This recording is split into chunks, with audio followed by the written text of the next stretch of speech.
My gosh, I'm so pumped to be recording this episode. And it's not even because of the topic. It's just because it's been a while. I feel like since I've sat here and recorded like a fresh episode straight out of my head alone. I've had a couple guests and I've pulled some pieces from older episodes and re-recorded new spots of them, but like just sitting here chatting and shooting the shit with you. I also sit in front of my window for the best light when I do this, and I realize, especially when it's overcast, it makes me look rather pale. So, hello from your favorite vampire, Steph Rubio, leading this Rooted and Relentless podcast, which is lots of shenanigans and snickers and laughs and my weird little side humor. I don't know what to call it. So, if you have an idea, just tell me. I've heard a lot lately.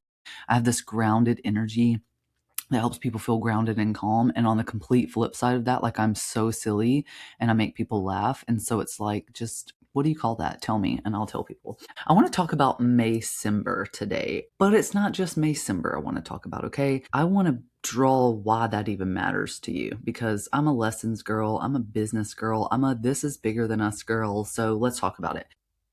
Hey, I'm Steph Rubio, your go-to for no-nonsense chit-chat on growing a business and life that you actually love. Around here, we're rooted in who we are, even if we're still learning to love her, getting clear on where we want to go, and we're relentless in our pursuit to get there. We get into the nitty-gritty of growth in life and in business, money, identity, boundaries, healing, leadership, parenting, partners, and all the messy bits in between. If you're ready to grow on your own terms, laugh a lot, possibly cry a little, maybe laugh until we cry if we're lucky, then hit subscribe and let's get into it. This is Rooted and Relentless. Grab your notepad and hold on to your tits. This one's for you. If you don't know what Maycember is, it's basically saying that May is like December. There's holidays, you're closing out the year in your business, you're wrapping up some sales, you're doing some final deliveries, preparing for like time off for the holidays, right? Well, add having kids that are school-aged on top of that, and they have a lot of end of the semester, end of the year stuff at school. They have band recitals, they are closing out sports, they have dance recitals, they have concerts, they have a lot. So in addition to like, who's buying the turkey? Who's making the cranberry jam? Oh no, we don't want the cranberry jam. We want it out of the can. Whose house are we doing Christmas at? Oh my God, I have to be with my family. And all of that. Parents of school-age kids then have more on top of that because they got to get the shoes and the shirt and make sure it still fits and that this is on the calendar. Okay, so then we get to Maycember, which is what's happening now, and it's pretty much the same thing because the school year is ending and there's graduations and there's into school activities. I have a kindergartner and I have a seventh grader. Big spread there, I know. I waited a while to make sure we wanted to do this again, you know what I mean? So just amongst them, they have end of school year testing. There's a dance recital, there's a band concert, there is a try out new band instruments for the next year after school thing. There is like the day that I'm recording this, literally in 20 minutes, I got to jet out of here for a 10 a.m. Mother's Day tea at my kindergartner's classroom. There is a splash day. There is a ton. And that's all in 1 month. And then the summer slowdown happens. Then a lot of the parents keep the kids home, right? And this will be a first for me. I'm terrified, even though I'm a mom, right? This is why like Maycember is even new to me, even though I've been a mom since, 13 years. I'm about to have a 13-year-old I mentioned in 7th grade. Having one is different than having two. And there hasn't always felt like this big on-ramp. And I haven't always kept my kids home during the summer. Like Cooper goes to his dad sometimes during the summer, like for a month. Anyways, that's neither here nor there. But this will be the first time that I do work in a more limited capacity and keep them home a lot more. And it's a bit terrifying. But this is the reason why I tell you this is because if I'm your ideal client, I'm someone you're trying to sell to, this matters to you. The same way if that's not your ideal client, if they're not like parents, if that's not the case, then it doesn't apply to you. You have to know the business rhythms of your ideal client, of your target audience, because yours need to be planned a bit around theirs. So if they're having a crazy busy freaking May, and then they're walking into a summer slowdown, which isn't going to feel slow to them because they might be working 2 to 3 hours a day and then having activities with the kids and running them around and traveling and doing summer vacations because, by the way, parents of school-aged kids summer vacation more. They vacation in the summer more than any other time because the kids are in school. And so they're not going to have a lot of time or brain space to care what you're selling. Doesn't mean they won't be buying, but these are all things you need to consider when you plan the year ahead for yourself and when you're going to market and sell certain things. When are they actually going to have the mental brain space to even care and buy what you're selling? Also, take being a parent out of this completely. I just wanted to use Maycember as an example because I was on a community call recently, not my community, but one that I'm a part of. And someone mentioned, like, I think that people are just slammed right now. And I was like, oh, they totally are. And I mentioned Maycember, and they had no idea to plan and be prepared. And if you lead a community, are you going to have less community engagement because people are slammed, right? But you take being a parent out of it, and January starts. Think about it, right? January started. Some people hit the ground running. Some people were like, it's mid-January and we're getting into the swing of things. We enjoyed our holidays and now we're ramped back up, but it's cold and rainy and we're like, man, we don't want to be here.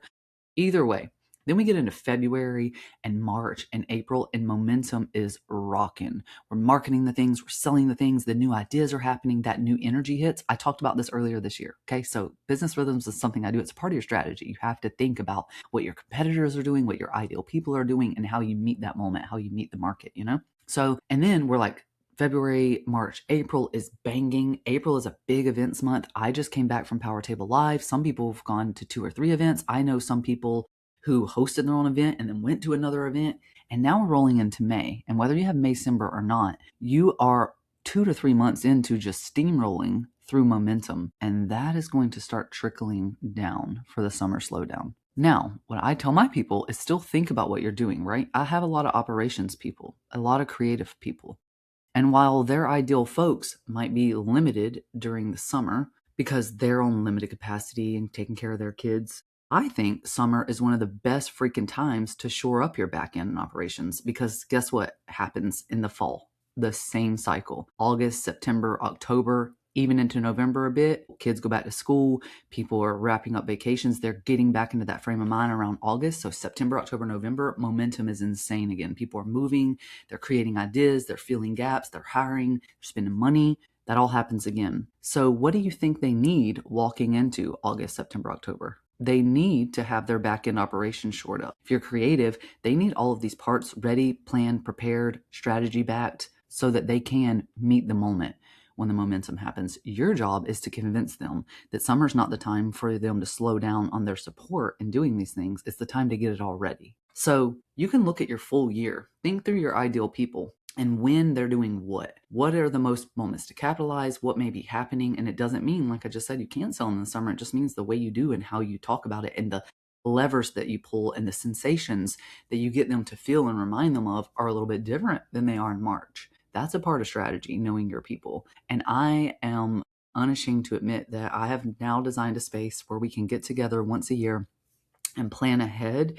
And this is only one piece of it. Like if you scratched a little bit of this green nail polish off my fingernail, that's a small piece of sand in the entire thing that is your strategic plan, but it's certainly an important part of it. Thinking about when you do what in the year ahead, it's really just looking at the bones and outlining what you're doing in January, what are you launching in March, what's happening around August, and these different things, what months you're developing, what months you're selling. And then you can get down to the detail of the tactics that you're going to do and the actions. So that is like, we determine that you are going to be more visible and you want to guest on podcast a bit to get more opportunity. When are we targeting those months? When do you need that kind of stuff to come out to benefit you? You know, this is what strategy looks like. So I built a room where we design your strategic plan for the year ahead, and we have those targets and bones of what you're doing. And then for the first part of the year, the first 3 to 6 months, we'll get down to that granular level. And you'll stop again mid-year next year and look at that second half of what you said, make sure it all still makes sense. Take your learnings from Q1 and Q2 and see if there's any adjustments you make. See if what you said you would do at the end of the year still makes sense. And then it'll just be as easy as yes, no, keep this, don't do that. Define your actions and keep going. The room is the Rooted Reset. October 7th through the 10th, we are going to get together, mountainside, lakeside retreat, and we're going to do exactly this. We're going to design your strategic plan, what you need to be doing and when in the year ahead, and mapping your actions to do that for the first part of the year. And then the second day is more wellness, community activity, retreat style. So we plan and we reset the business, and then we also reset you. If that's something you're interested in, I'll drop the wait list in the show notes here. I know that every business owner, everyone who leads a business needs this. I've done it with corporations in the past, but not to this degree.